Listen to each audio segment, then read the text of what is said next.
சபரிமலை புல்மேடு பாதையில் வனவிலங்குகள் நடமாட்டம், பக்தர்களுக்கு வனத்துறை எச்சரிக்கை.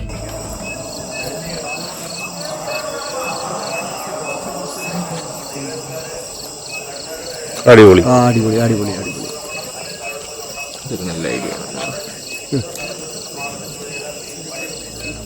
சபரிமலைக்கு புல்மேடு வழியாக செல்லும் பக்தர்களின் கூட்டம் அதிகரித்துள்ளது.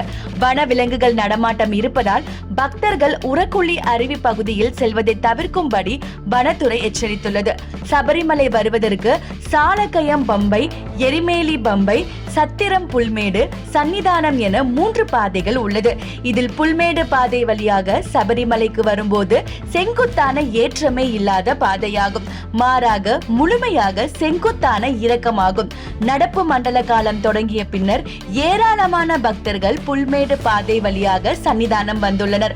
பக்தர்களின் கூட்டம் அதிகரித்து வரும் நிலையில் இப்பகுதியில் வனவிலங்குகள் நடமாட்டம் இருப்பதால் பக்தர்கள் உரக்குழி அருவி பகுதிக்கு செல்வதை தவிர்க்கும்படி வனத்துறை எச்சரித்துள்ளது.